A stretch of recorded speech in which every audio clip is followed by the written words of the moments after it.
यीशु है, praise the Lord. किसी वस्तु या किसी व्यक्ति के बारे में लोगों का अलग अलग राय हो सकता है, लोगों का अलग अलग नजरिया हो सकता है। जैसे कि उदाहरण के लिए हम समझ सकते हैं, हमारे देश के जो महात्मा गांधी है, उनके बारे में लोग क्या, भारतवर्ष के अलावा विश्व के लोग उनको एक महान आत्मा से धरा हुआ व्यक्ति के रूप में पहचानते हैं।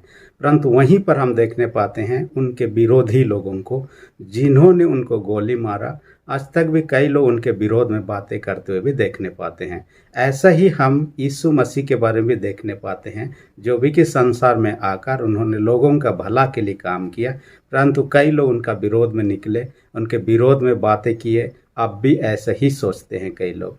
आज का वचन जो मत्ती 16 अध्याय उसका 13 से 20 तक, इस वचन को हम देखने पाते हैं, ये कैसरिया फिलिपी में घटित हुआ है।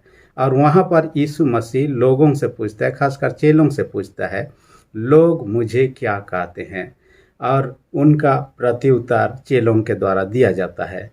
ये जो घटना हुआ कैसरिया फिलिपी, ये यरूशलेम से 120 किलोमीटर दूर स्थित था। और कहा जाता है कि इस जगह का पहले नाम पनियास था। और पनियास नामकरण होने का पीछे एक था कि यूनानी देवता पन, वहाँ पर उनका मंदिर था, और उनके मंदिर के कारण से लोग वहाँ श्रद्धा से आते थे। उस जगह को उसी के नाम से, पान के नाम से पनियास कर दिया गया। बाद में उस जगह का नाम पनियास से बनियास हो गया।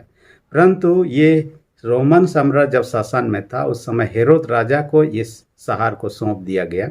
और हेरोद राजा के बाद में उसके बेटा फिलिपी हुआ, और इस फिलिप ने अपने नाम से उस शहर का नाम कैसरिया फिलिपी रखा। और इस तरह से उस शहर का नाम हम पाते हैं। परंतु एक बात हम देखने पाते हैं, यीशु मसीह चेलों से इस जगह पर पूछता है, लोग मुझे क्या कहते हैं। यानी यहाँ पर आज यदि आज का वचन को देखेंगे, शीर्षक के रूप में ले सकते हैं, यीशु कौन है। स्वयं ही यीशु जानना चाह रहा था कि यीशु कौन है, लोगों के दृष्टिकोण से। अपने दृष्टिकोण से वो स्वयं जानता था कि वो कौन है, परंतु लोगों के दृष्टिकोण से। चेलों में से किसी ने कहा, कोई यूहन्ना बपतिस्मादाता के रूप में उसे जान रहे थे, कुछ लोग समझ रहे थे ये एलिया ही फिर से जन्म लेकर आया है, कुछ लोग समझ रहे थे ये यिर्मयाह हो सकता है जिन्होंने जन्म लेकर आया है। कई प्रकार की बातें। परंतु यीशु अपने चेलों से पूछता है, तुम मुझे क्या कहते हो। इस पर हम पहला पॉइंट को देखने पाते हैं, जिसमें पतरस का उक्ति को हम यहाँ पर लाते हैं। पतरस के द्वारा यीशु को मसीह के रूप में स्वीकार करना, पतरस के द्वारा यीशु को मसीह के रूप में स्वीकार करना। देखिए, लोग क्या कहते हैं, अलग अलग नजरिया हो सकता है यीशु के बारे में, परंतु पतरस का स्पष्ट रूप से 16 पद हम देखने पाते हैं, तो जीवते परमेश्वर का पुत्र मसीह है कहता है, यीशु मसीह है कहता है। और यहाँ पर कहता है जो जीवते परमेश्वर का पुत्र मसीह है कहता है। उनका आंसर से ही पता चलता है, वो जान गया था कि ये परमेश्वर का पुत्र है और अभिषेक जन है, जगत का उद्धार काम के लिए आया हुआ है। इन बातों को उन्होंने जान गया, उन्होंने प्रकट किया। देखिए, आज भी यदि संसार के लोगों को पूछा जाए यीशु कौन है, अलग अलग लोगों का अलग अलग राय है। मैं इतिहास में से कुछ व्यक्तियों का विचारों को यहाँ प्रस्तुत करना चाहूँगा। एक व्यक्ति था जो भारतीय, जिसका नाम से प्राय लोग परिचित हैं, स्वामी विवेकानंद। स्वामी विवेकानंद अपने पुस्तक ज्ञानदीपम में, जो पेज नंबर 270 में ऐसा लिखते हैं, Jesus is superior than any of imaginable god कहता है। ऐसा कहता है कि यीशु किसी भी कल्पनीय ईश्वर से, वो क्या कहता है, श्रेष्ठ है, महान है। उनका कथन था स्वामी विवेकानंद का। दूसरा एक व्यक्ति देखने पाते हैं, इस नाम से भी कई लोग परिचित हैं, राजा राम मोहन राय। उनका कहना था, Jesus is the spiritual master in king of the juice and other caste. यह उनका कथन है, यीशु आध्यात्मिक गुरु और यहूदियों और अन्य जातियों का राजा है। देखिए, उन्होंने भी ग्रहण कर लिया उसे कि अन्य जातियों का भी वो राजा के रूप में रहा। तीसरा सबको ही परिचित है, महात्मा गांधी के विषय में। उन्होंने यीशु के बारे में कई बातों को लिखा, उनमें से एक ही बात इस प्रकार है, Jesus became the tool of the redemption of the world.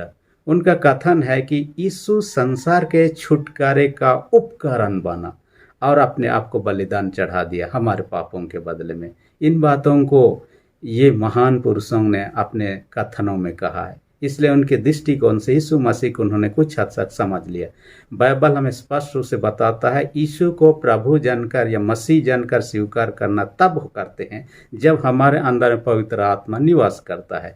पहला कोरिन्थ 12 अध्याय का 3 पद में कहता है कोई भी व्यक्ति पवित्र आत्मा के बिना यीशु को मसीह करके या उद्धारकर्ता के रूप में ग्रहण नहीं कर सकता है। इसलिए जितने भी यीशु को मसीह के रूप में उद्धारकर्ता के रूप में ग्रहण कर रहे हैं, समझ लीजिए उसके अंदर में परमेश्वर का आत्मा वास कर, परमेश्वर का आत्मा उनको अगुवाई दिया इस प्रकार के बोलने के लिए। देखिए जिसके अंदर में उनके आत्मा नहीं है उसे ये एक्सेप्ट नहीं कर सकता है, ग्रहण नहीं कर सकता है। मैं पढ़ रहा था एक प्रसिद्ध चित्रकार जो वर्ल्ड फेमस जिसका नाम है लियोनार्डो दा विंसी, उसका प्रसिद्ध चित्रकार के रूप में और कई टैलेंट से भरा हुआ व्यक्ति था। वो जब मर गया उसके शिष्य लोग काफ़ी लोग थे, उन्होंने सोचा, उनके पत्नी से उन्होंने अनुमति लिया, जो चित्र बना रहे थे और आधा ही बनाए और मर गए, तो उन अधूरा चित्रों को हम लोग कंप्लीट करना चाह रहे हैं। उनको कहा आप लोग कीजिए। जब उन्होंने कोशिश किया जैसे हूबहू बनाया हो उसी के मैच करने लायक पूरा करने के लिए, लेकिन उनके शिष्यों ने ऐसा नहीं कर पाए। उनके पत्नी से उन्होंने कहा हमने कोशिश किया जैसे वो बनाने का चाह रहे थे वैसा, लेकिन नहीं कर पाए। तब उनके पत्नी ने कहा आप लोगों के अंदर में लियोनार्डो का आत्मा नहीं है। यदि आत्मा होता तो उसी रूप में आप लोग बना पाते, लेकिन उनका आत्मा ना होने के कारण आप ऐसा नहीं बना पा रहे हैं।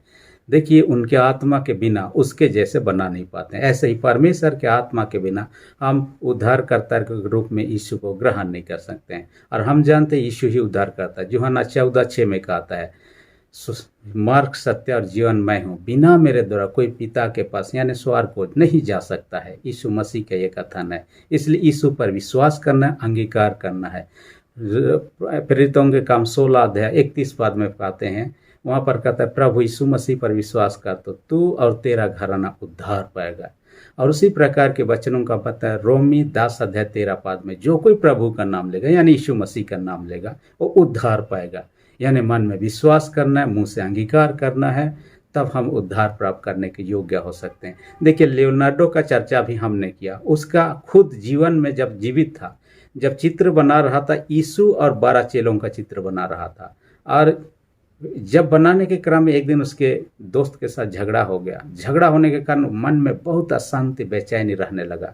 और जब भी यीशु का चेलों का चित्र बनाने लगा, जहाँ अंतिम भोज, आखिरी बार फसा का भोज खा रहे थे, सारे लोग एक दूसरे के साथ में ये करके घूम कर बैठे हुए थे, तो यहूदा इस्करियोती के चित्र को जब भी बनाना चाहता है तब अपने आप को यहूदा के जगह में देख पाता और अपना चित्र बनाने टाइप का होने लगता है।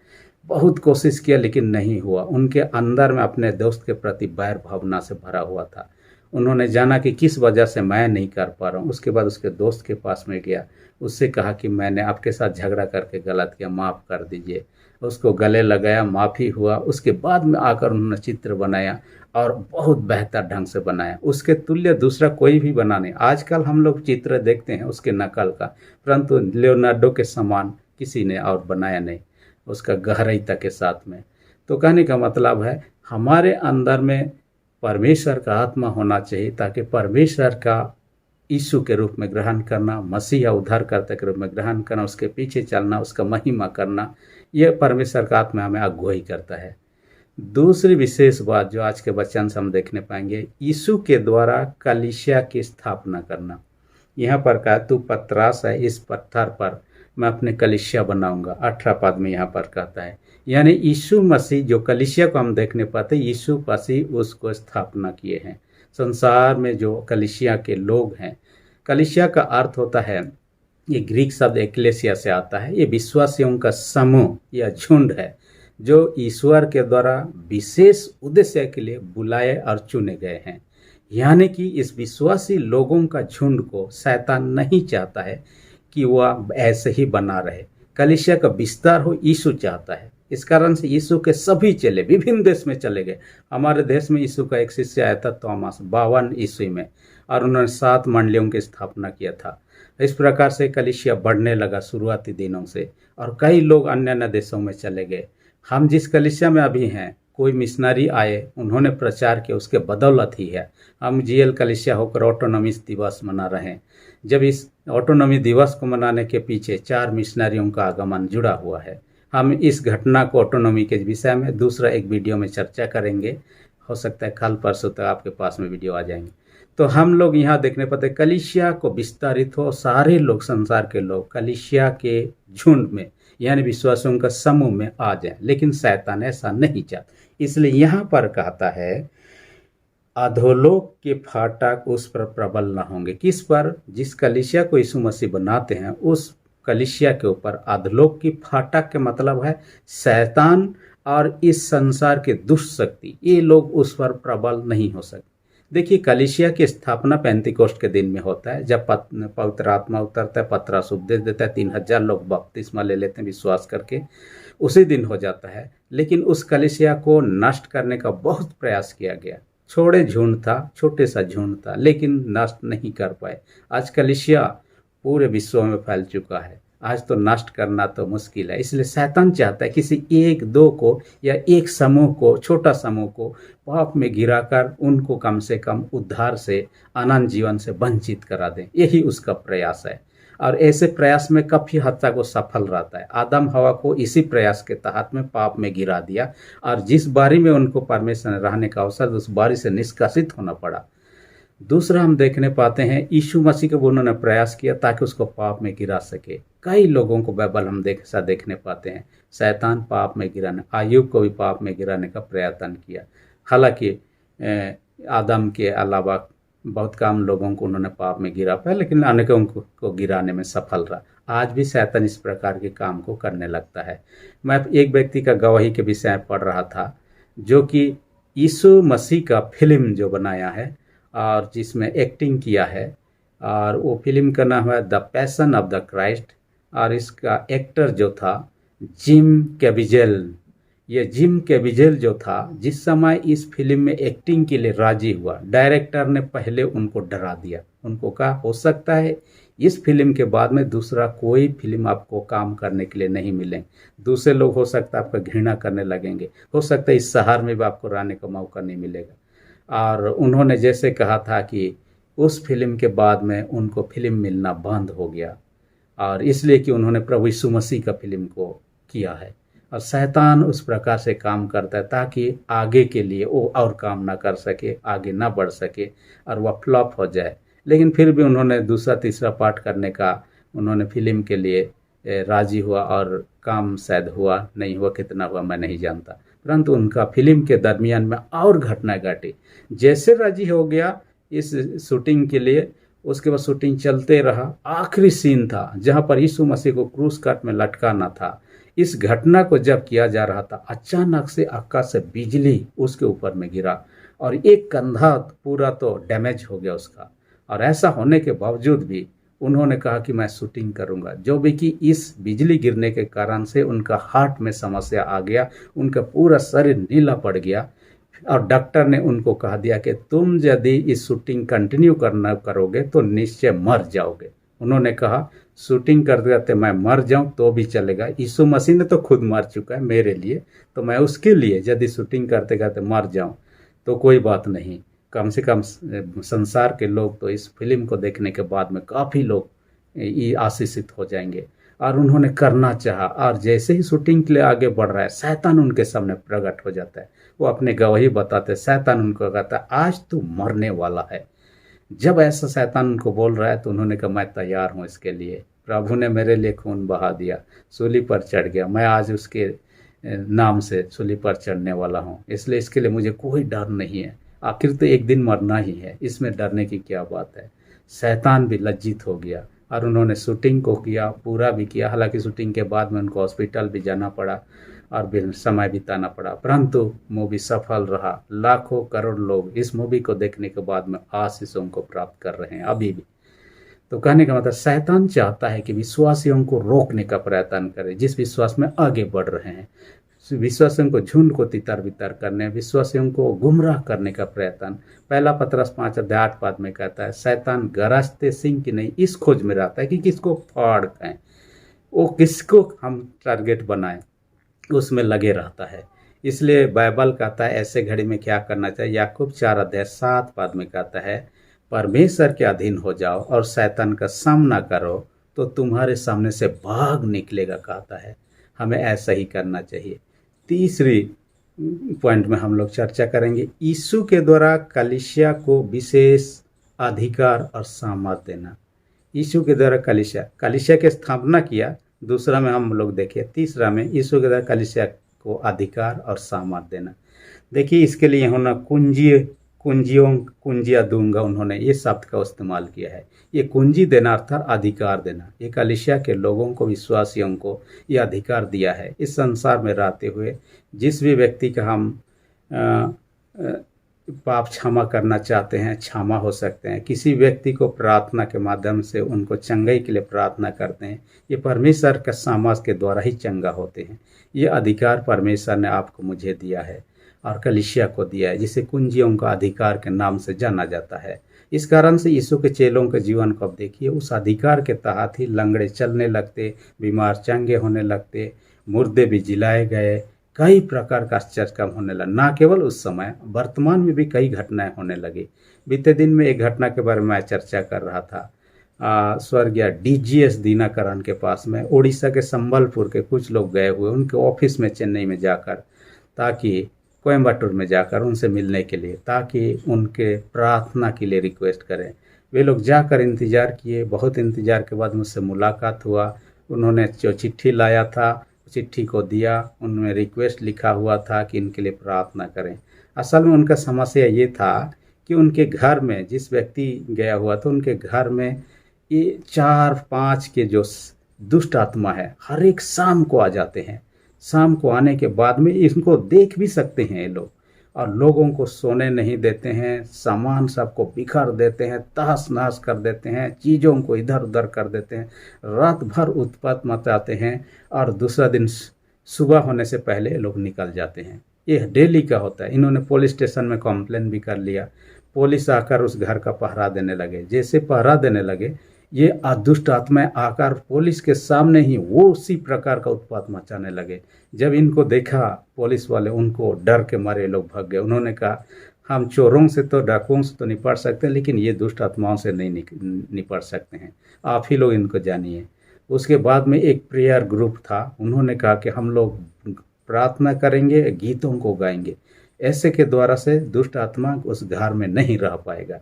और उन्होंने सारे गाजा बजा लेकर बाजा बजा के साथ में गीतों को गाने लगे। जैसे गीत गा रहे थे भरकर, उसी समय शाम के समय में ये दुष्ट आत्मा आ गए, और ये लोग खुद अपने आँखों से उनको देखने पा रहे थे। उन्होंने क्या कहा, शायद दुष्ट आत्माओं ने क्या, हमें गीत सुनना बहुत अच्छा लगता है, इसलिए आप लोग गाते रहिए। और उन्होंने वहाँ बैठ गए, उनको टकटकी लगाए देखे रहे। जब वो थोड़ा देरी गए, उसके बाद में इनके अंदर में डर समा गया, इसलिए उन्होंने सारे गाजा बजा को छोड़कर दौड़ के उस घर से भाग निकले। लेकिन जब उन्होंने दीनाकरण के पास आए, उनसे निवेदन किया कि आप प्रार्थना कर उनको आदेश दीजिए। उस अधिकार के द्वारा परमेश्वर ने आपको सामर्थ दिया है ताकि ये लोग हमारे घर न आए। और उन्होंने वैसा ही किया, उनके लिए प्रार्थना किया। उस घर से ये लोग उस दिन निकले, उसके बाद कभी भी उस घर में कदम नहीं रखे। देखिए उस अधिकार को, दुष्ट आत्माओं को भगाने के अधिकार, रोगियों को चंगाई के लिए प्रार्थना करने का अधिकार, ये कलीसिया को यीशु मसीह ने दिया। और कई सारे अधिकार जो बाइबल में वर्णन किया हुआ हम पाते हैं। इसलिए हम उन अधिकारों का प्रयोग करें और हमारे विरोधी शैतान को हम टपक ना दें, हमें विश्वास से भटका ना दें, और लोगों का सेवा के लिए उस अधिकारों का इस्तेमाल करें। प्रभु यही चाहता है ताकि कलीसिया का विकास हो, परमेश्वर की महिमा कलीसिया के द्वारा सर्वदा होने पाए, और लोग जितने भी हैं वे लोग फिर से पाप में ना चले जाएं, शैतान के समूह में न चले जाएं, परंतु विश्वासियों का झुंड जो कलीसिया है उसी में बने रहे, जिनके लिए यीशु मसीह ने बनाया है। परमेश्वर इस वचन के द्वारा हर एक को अधिक से आशीष दे। आमीन। हम प्रार्थना के सेनाओं के जीत पिता धन्यवाद देते हैं। आज के वचन का हमसे बातें किया, हर एक सुनने वाले छोटे बड़े सब उनका अपने स्वर्गीय आशीष से भर दे। हर एक बीमार व्यक्तियों को तेरे हाथ में सौंप देते हैं। यीशु के सामर्थ्य लो से हर एक बीमारी को दूर कर दे। जिनके विश्वास कमजोर, उनके विश्वास को आप ही दृढ़ मजबूत कर। हे पिता, जो दया से नहीं मांगे समय के पूर्णता दे, बिनती यीशु के नाम से मांगते हैं। आमीन। अब तक आपने मेरे चैनल को सब्सक्राइब नहीं किया तो इसी घड़ी नीचे जो रेड बटन से प्रेस करके सब्सक्राइब कर दीजिए, और जो बेल आइकन निकलेगा उसे भी प्रेस करके ऑल पर सेट कर दीजिए ताकि आने वाले वीडियोस का नोटिफिकेशन आपको समय पर मिल सके। धन्यवाद।